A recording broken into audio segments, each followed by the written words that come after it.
Welcome to How Do They Afford That, the podcast that peeks into the financial lives of everyday Australians. I'm Michael Thompson. I'm a writer and the co-host of the podcast Fear and Greed Business News. As always, I'm with Canna Campbell, financial planner, founder of Sugar Mama TV, the financial literacy platform on podcasts like this one and books, Instagram, Threads, YouTube, TikTok, and more. Good morning, Canna. Good morning. I'm so excited about this episode today. Well, we talk a lot about setting goals here, don't we? We talk about long-term goals. We talk about kind of short-term goals. We talk about everything in between. Today, if you're up for it, I want to set a goal for retirement and then work backwards from there to find out what you need to be doing in order to kind of hit that goal. What we're really talking about here is the FIRE trend, isn't it? Financial independence, retire early, which has been it gets a lot of attention, doesn't it? It's a huge movement. Yeah. And so for the purposes of this exercise, we'll kind of set a few parameters around it. Before we do any of that, though, we should mention that anything that we talk about today is general in nature. It's always general. It's never personal, investment, strategic, or product advice. It is purely for financial education purposes only. Absolutely. We don't know anything about your situation, your goals, your deadlines for those goals, what your risk profile may be. So if you hear anything, oh, wow, that's interesting, I wonder if I should do that, please make sure you're going to make an appointment to see a financial planner and ask them for personal advice. Okay, so for the purposes of today's episode and retiring kind of early and trying to work towards that financial independence, let's say the goal is to retire at 50, because that is early. That is an early retirement. It is, but it isn't impossible. Well, that's my first question for you. Sorry, that's a very, very aggressive way to start the episode. But if I was in my mid to late 30s, which is not just theoretical, that is actually what I am, is it possible? Or have I left my run too late if I want to retire at 50? So knowing I've got another good solid 12 years of work. It is never too late to start investing and start taking your financial well-being seriously. However, it is obviously going to boil down to you. So the more you put in, the more you're going to get out. But the sooner you can get cracking, the better. And obviously, it goes without saying, you get to take advantage of compounding interest with having more time. But also, if you start sooner, it means you need to take less risks. And that's a good point. It also means you're going to be a lot more relaxed knowing that your money is working for you and you've got the right things in place working and you're on track. But it also gives you the opportunity, if you are on track, to, if you want to, maybe boost your goals and actually overachieve them so that you can have maybe more money for retirement or draw down a bigger passive income or actually leave a substantial amount of money in your estate. So it gives you that opportunity if you're on track to go further. And of course, life's just easier when you know you've got your money stuff sorted. Can we use this opportunity then to clear up a couple of myths around FIRE? Because it often gets a lot of headlines, and I click on all of them because any kind of money clickbait kind of headline, I'm straight onto that one. just destroying my mouse in my haste to click on it.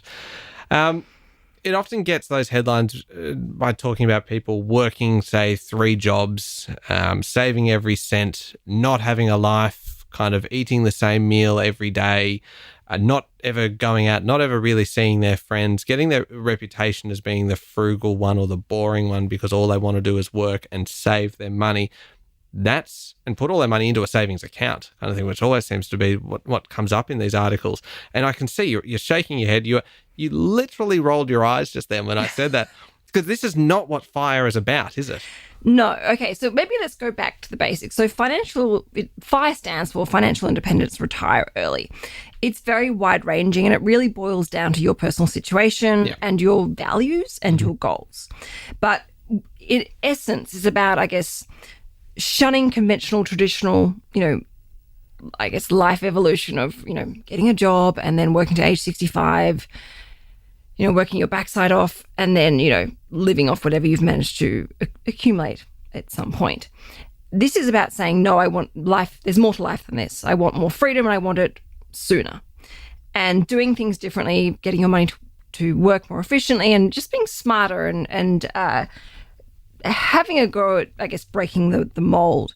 And you can do this in bursts and spurts. So there is a big misconception that it's all about saving and scrimping and living off the scent of an oily rag and living this miserable existence so that, in 10 years' time you can stick your finger up at the employment world and, sail around the world or live wherever you want to live and be financially free. It's not necessarily like that. So when it comes to misconceptions and myths, I have to say, like, a lot of people think that this is only for, double income, no kids. So, it's impossible to be part of the FIRE community because you have children or you have a large family.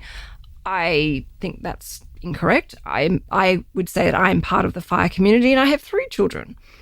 And I would say that my partner, Tom, probably is the equivalent of 5 children. So you could say I technically have 8 children that I have to look after. Wow, that anyone is who knows savage. Tom knows exactly what I'm talking about. Good. And those of us who don't know Tom now have a very, very unkind perception of him. Oh, he's just got this personality that changes moods. It changes in his light switches on, switches off. Anyway, that's a therapy session for another day. Yeah, sounds like it. Wow, this is great. So it's not just for double income, no kids. You can work towards this with children, with a whole bunch of kind of life. So because it does really feel like the way it gets portrayed in the media that it is something that people in their 20s are doing, and they've got no other commitments and they are just channeling every minute into work and every cent into savings. Correct. And that's the other thing, savings. Some people's FIRE strategy is just to save as much as they possibly can, save up $1 million, and then they're going to, live off $50,000 a year for 20 years until it, whittles away down to nothing. I have big concerns around that. To me, that's not a sustainable FIRE strategy because we have taxes, we have, the rising cost of living, we have inflation. You aren't necessarily going to guarantee that you're going to only need $50,000 a year to live off. You may not necessarily get that return, or there may be years where that return's not there, so you start eating into the capital earlier. So to me, it's not about saving, it's more about investing, but we can come back to that. The other, I guess, misconception around FIRE is that you eat into your capital until it diminishes away to zero. No, I don't think it has to be. I think you can actually work towards a smarter, what I call my Rolls-Royce strategy. Another misconception is that it's a fad. It's just one of those things that will pass and everyone would have forgotten about or given up because it's unsustainable or unrealistic. As you touched on, that you need to live this frugal existence, to make this actually happen, where you have to sacrifice absolutely everything. And which sounds horrible, doesn't it? It does. I mean, it does. The media does paint this people literally going to extreme measures to save money to put towards their FIRE strategy. And yes, that is admirable, but it doesn't have to be like that. You can do this in a very creative, clever, efficient way. And another, I guess, misconception is that you can only start your FIRE strategy when you're debt-free. People think you have to be debt-free to be able to do this. That's not necessarily the case. And then, of course... Because we've talked about debt recycling, which would kind of fit neatly into this category. And go back and have a listen to the debt recycling episodes that we've done because it explains how you can, using this strategy and professional advice, you can invest while you have a mortgage. And you can work on your financial goals of investing and saving whilst having debt. Of course, if you have toxic debt, you want to prioritize getting rid of that. But you don't have to, if you don't want to, pay off, the debt necessarily first. Yes, it is more efficient. Yes, the general rule of thumb is pay that debt off first, but it's your money. You can do it as you like. So you can have a strategy in place where you are investing at the same time while also working on your debts. I never thought I would find something that would get you as worked up as you get with superannuation. Because superannuation, you get very passionate and very excited. Super sexy. I reckon you are pretty much about that same level today. Like I could have stepped out of the studio for 5 minutes just then and you just would have just kept on going with the myths and misconceptions about FIRE. This is something that really gets you worked up. I have one more myth and misconception. You underestimate me with this. Never. And this is when you see people on those headlines and they look so smug going, I retired at 35 because I saved up $1 million over the last 15 years. And you read it and you think, oh, wow, this is impressive. As you're reading through, you're like, this is not foolproof. There are a lot of risks this person is, and I guarantee that this backfires on them. So it is not foolproof. And do you reckon those people have done it without advice? Yes. Because otherwise, if you're getting good advice, there arguably won't be quite as many holes in the plan. And without any financial education whatsoever. Okay, so let's work backwards then from 50. So say we've got this hypothetical person who is in their mid to late 30s, let's just say, general kind of description, mild-mannered, very good-looking, just normal kind of guy. Looks are important. Yep. Just kind of lost track.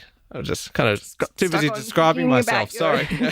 So, what's the first thing that person, let's call him Michael? I can't think of a name. No, I'm stuck on myself. What's the first thing that person would need to do? Why do you have a go at answering this? Oh, no. No. Please don't do this to me. So, okay, so here I am in my... Well, the first thing I would do would actually be go and get some advice. That would be the very first thing that I would do. So very good. Okay. Well, not quite. I'd say do a budget. Oh, that's not fair. Every time I always say do a budget and you go, well, that's not really the first thing you'd do. You'd actually have to get advice, or you'd have to do this, or you need to figure out your why before you do that. And so every time I've nominated the budget, you have said it's wrong. Today I went in a different direction and said get financial advice. And it was the budget. Gotcha. I feel like you did that deliberately to trap me. No, never. You're way too satisfied. Go. Okay, so you sit down and you do a budget. And the only reason why is you need to know how much money you need to earn to be able to be financially free and retire early. Do you need $80,000 a year? Okay. Do you need $120,000 a year? Or maybe you only need $52,000 a year. You need to know what your cost of living is so that you know how much money you need to be drawing down or earning in passive income every single year. That is so important. Okay. So it's just figure out how much you need. Yes. Because essentially that's setting your goal, isn't it? Well, I can tell you what I need, but you need to actually really look at the numbers, because you might think you need something, but until you sit down and do a budget, it will tell you actually you need a bit more. Okay. I have made my budget. I've figured out how much I need per year to survive, and not just to survive, but to have a good life. Good. Okay. What now? Next, you need to factor in tax. Okay. So you've got to think, okay, well, I need, for example, $50,000 a year. How much money do I need to account for in tax? Because your goal, for example, is not $50,000 a year. Your goal is the gross amount. Okay. Of, say, $70,000 a year if you want to be conservative. Yep. And then you also need to factor in inflation. And this is why I say the 5 strategies that I often see that the media portray are not foolproof, because they haven't factored in inflation and they haven't factored in tax. That all makes sense. It feels like this is the point at which I would go, this is getting very difficult. Help. Can you go now to a financial planner and say, this is my goal. I want to retire when I'm 50. I know I've done my budget. I've figured out that I need $50,000 after tax to do this. I figure I need $70,000 per year. How do I do it? Are they just going to... They're not going to laugh at you if you're kind of 38 and saying I want to retire at 50? Not at all. I think that's actually really impressive and really inspiring. And I will say, when you, as a financial planner with over 20 years experience, when someone would come and see me and say, all right, this is what I want, and they would say, I want to be able to retire at age 60 on $85,000 a year.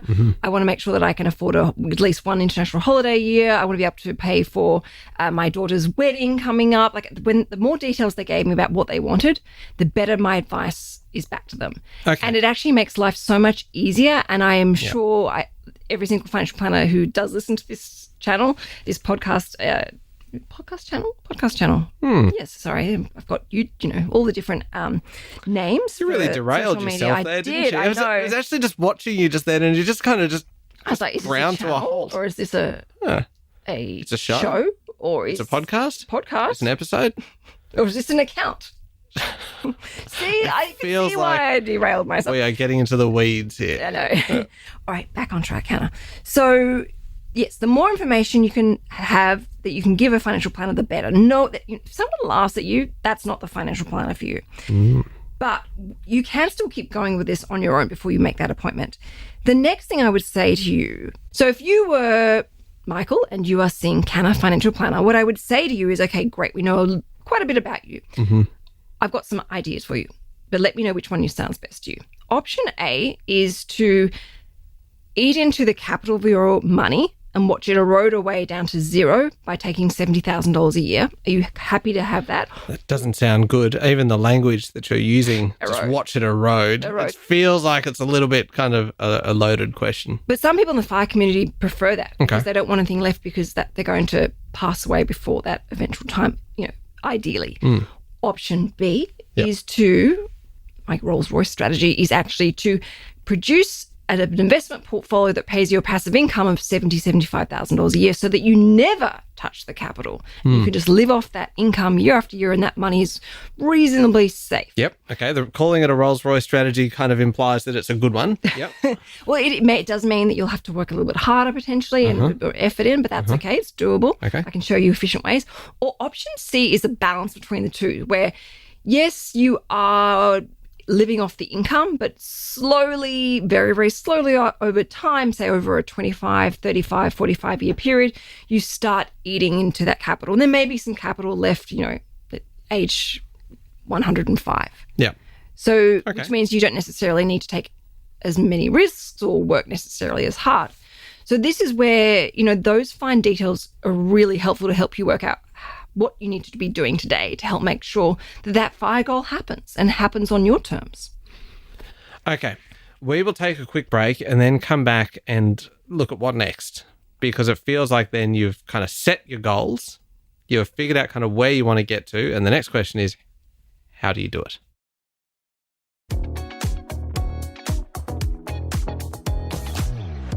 Canna, we're talking about FIRE today, financial independence, retire early with the goal of retiring at 50, just to pick a nice kind of round age out of the air.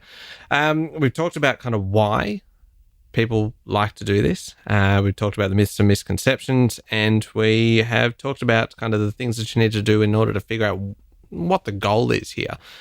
How do you then actually do it? This does feel like a very good point at which to get some financial advice. Yes, definitely. This is where you turn up to a financial planner's office and ask them for some advice. But the other thing you also need to consider, which we haven't mentioned, is your deadline. I know you've said, age, I think 50, but it is, and I say this from personal experience, if you have serious financial goals and you're really motivated and inspired, don't put, this to achieve this goal in 10 years' time, because it's like dangling the carrot. You're just pushing that goal always 10 years up in front of you. Have a deadline. So you'd say, okay, by 2034, I want to be working part-time, living off an investment portfolio that pays me $50,000 a year in passive income. Start being money loves definition and clarity. So really think about by what date, put a line in the sand as to when you want to achieve that goal by. And the more detail you can put in, the better. The other thing to also take into consideration, and again, this is where a financial planner will become invaluable, is your superannuation something that can be included in your FIRE number? And that's obviously going to boil down to whether you can actually access that superannuation. And that will obviously depend as to when you were born. So for some people, they might be able to access their money at age 60. Some people might be 65. Some people might be 55. But depending on where you are and what the amount of money that you want to draw down and where you are financially, these are things that you might want to maybe take into consideration. And superannuation is a very effective way of actually building wealth, as long as you're aware of the limitations of super and that you can't get it out before you meet a condition of release. But it has a very powerful backbone to the FIRE community that often gets forgotten about, because if someone's FIRE money is running out or starting to erode away, their superannuation nest egg may actually save their bacon, in that when that FIRE money starts to diminish away and erode away, they then can rely on their superannuation asset base to see them through the rest of their retirement and their twilight golden years. Okay. So without getting into then the detail of the actual strategies that people will use, because we've talked a lot, this is almost the point at which you go see a financial advisor and they'll kind of take you through a few of the different strategies that you could use for investments during that time. Also a reference point to go and listen back to, say, the debt recycling episode. Also to go and listen to the episode that we did with your own money mentor, Peter Thornhill. Wow, $10 million worth of reasons to listen to that episode. Yeah. And they kind of, those episodes all go into a few of the strategies, don't they? Yes. In terms of what to actually do with this money and kind of some places to put your money, some kind of shares and sectors to look at and things to maybe take to your financial advisor with some ideas and that you can bounce them off. Is that a good? Absolutely. You know, talk to a financial planner, talk to them about a strategy, an investment strategy, so that you are putting money for your future, so that it is working for you and producing that passive income. Yeah. And there are thousands of different investment options out there and different products and different strategies. And this is where a financial planner is invaluable, because they will show you what is the most efficient thing for you and also what is best for your comfort levels and your risk profile and your experience with investing. Kenna, what about though after you actually retire? And we talked then a lot about kind of making sure that the money will last. How do you actually do that? Because if you retire at 50, right, you could have another 40 or 50 years of life still ahead of you. How do you actually make sure that's going to last? It's a lot of modelling that you would need to do. Well, there is a great resource for you. You can jump on the Sugar Mama website and under calculators, you can actually have a play around with these calculators, which are there as a guide.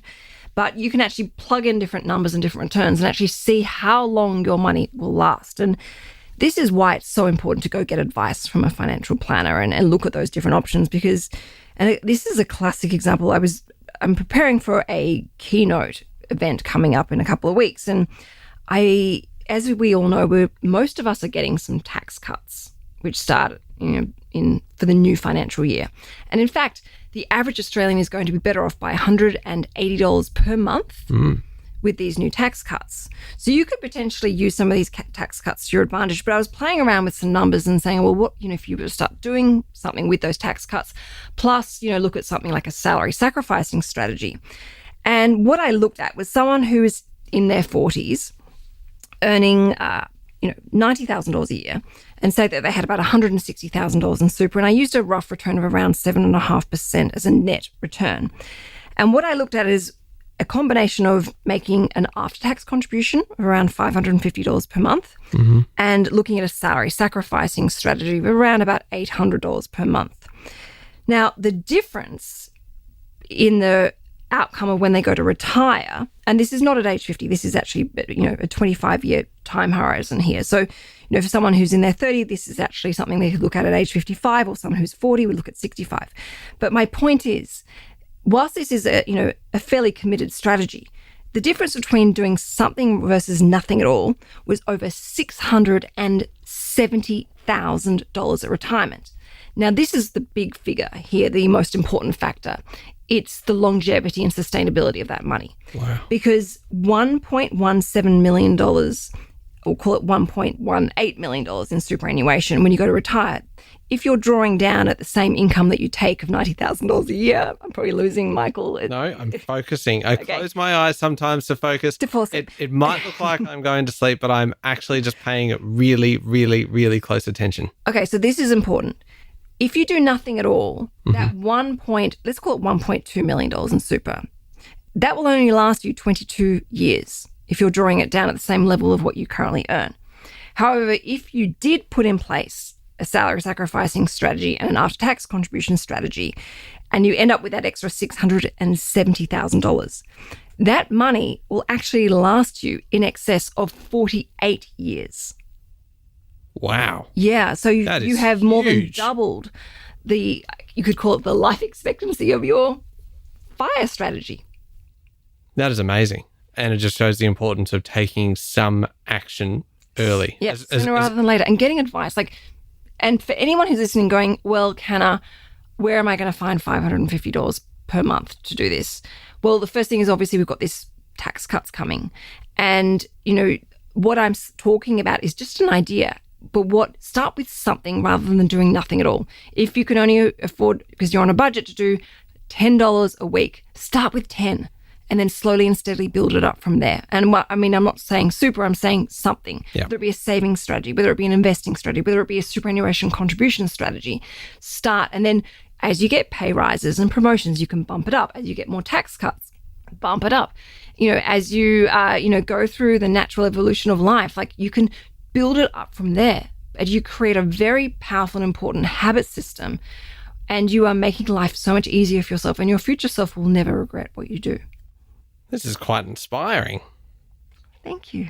This is and those numbers, like you can talk about the theory behind it, and you can talk about the importance of kind of getting in early. But as soon as you actually apply those numbers to it and say that, hang on, this could actually double the amount of time that your money is going to last in retirement, that illustrates perfectly the importance of actually taking some action early. And if you have retired because you're part of the FIRE community, how much better is your retirement going to be knowing that you could never possibly run out of money, that you have more than enough? Like, you're going to actually enjoy it genuinely. And, you've got that authentic financial freedom. Well, I think we've actually, again, I say this, I'm just marking our own homework here, isn't it? I think we've done a good job today, Kanna. I think that's really interesting. So it's never too late to get started is really the take-home message. It's never too late to get started, just as long as you do get started. You do something, take some action soon. Yes, and think about it, 22 years versus 48 years. That is amazing. And there's a lot of those myths and misconceptions around FIRE, and we kind of talked about all of these, and I'll just wrap things up because we've covered a lot of kind of territory today that really FIRE is not about savings. It is not about just kind of trying to build up as much cash in the bank to last you as long as you can by working 5 jobs and never enjoying yourself. It is not about kind of just scrimping and saving. It is not just for people that have no other commitments, that they are perhaps just double income, no kids. And it is not something that you need to wait until you are debt free to get involved with. That the first thing you need to do is sit down and do your budget and figure out how much you actually need in order to live a comfortable life. How much you need and also how much you want. Because you might go, well, I know I need 60, but I would like 80. Yeah. And then you add in tax and you add in inflation, and that will tell you kind of how much you actually need to be earning for this. And these are kind of all points at which you can go to a financial planner and get some advice, because these are questions that you need to answer for yourself. No one's going to be able to tell you kind of what your goals are. You need to kind of figure this out for yourself, figure out how much you actually want to be earning, how much you want to be spending, and what kind of life you want in retirement, if that's what you're talking about here, and be very specific on deadlines. I like what you said, was it Money Loves Clarity? Money Loves Definition and Clarity, Denise Dufferfield-Thomas. That's a good one. And also then figure out kind of, will superannuation be part of it? Kind of if you are looking at kind of a retirement strategy that's retiring at 50 or 55 or 60, at what point does then your superannuation become part of it? Kind of get some financial advice, because it can get a little bit complicated kind of when you're figuring out kind of how your superannuation will work in with this investment that you are developing at the same time. Go and listen to some of the other episodes that we've done. Peter Thornhill. Oh, that's so good, that one. Yeah, talking about kind of how he built this $10 million investment portfolio, and he only started investing 53. in his 50s. Yep, 53 years old, he started investing. So good. And I find that quite inspiring that he's managed to build this $10 million portfolio. So it does show that really, just as long as you get started at some point. My favorite part of this episode is the fact that you are drinking out of the biggest drink bottle in the world in the studio. That is, well, I'm guessing probably a 6-litre drum. It is huge. It's half your size. I need to go to the bathroom. Yeah, I'm not surprised. You're currently carrying about 4 litres of liquid. There you go. And you put it down and it sounds like a meteorite is crashing into the earth. And you try to do it quietly. You're just delicately lowering it to the ground. It's still thud. Still there. So anyway, look, you just need to be specific on what you want, and be aware that retirement could end up lasting a lot longer. Hopefully, will last a lot longer than you think it might, because you want to live a long, healthy, and happy life, and you want to make sure that you've got the money to be able to do that. And so, go and get some financial advice. And as you've told me, they won't laugh at you if you say you want to retire in 12 years. Exactly. It is a little optimistic for me, I suppose, at this point. But Financial planners want to help you, yeah, not laugh at you. that is nice. Actually, I am a financial planner that wants to laugh at you, but we'll just excuse it. Yeah, yes, you're the exception to the rule here, apparently. All right. Do you have a savings tip for us this week? In fact, it's a hustling hack, which is even better. Really? I'm kind of breaking the rules today. Yeah, a little bit. Is this I from? can, because I have explained to everyone the importance of doing FIRE properly, so I feel like I've earned my right. Yeah, go on.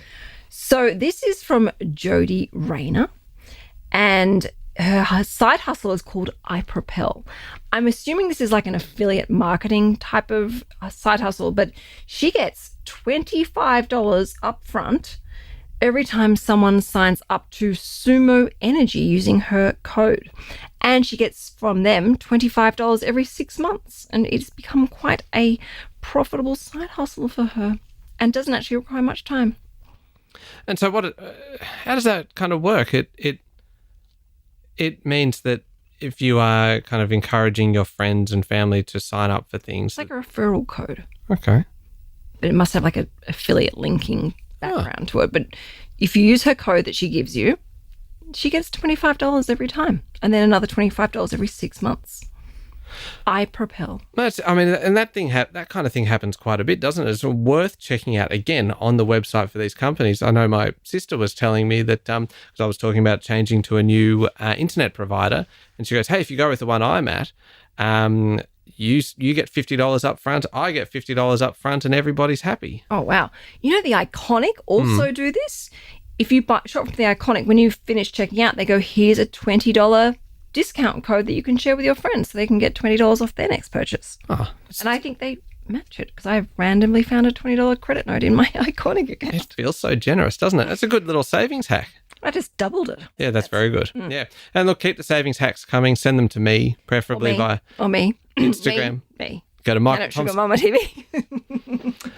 Go to Michael Thompson Author and send them to me. And obviously, if you are interested in finding more information, you can go to... Find me at Sugar Mama TV. You sound a little bit dejected. I am. And I like this. This is the way I like to finish the show. I'm still so far ahead of you when it comes to the savings hacks. Yeah, I've got a great one for next week. I've been saving it up. I've been sitting on it. It is a cracker. Look, you can hear me every day with Sean Aylmer on Fear and Greed, the business news podcast for people who make their own decisions. Thank you for listening to How Do They Afford That? Remember to hit follow on the podcast. Very important. Leave us a review, please. A rating is always very much appreciated, especially if it's a 5-star one. They're the best. Next week, we are talking about Can Money Make You Happy? It is a guide to mindful spending. Feels like the kind of thing you're going to be very passionate about. I wrote a book called Mindful Money. You better believe it. It is one not to miss. Join us then.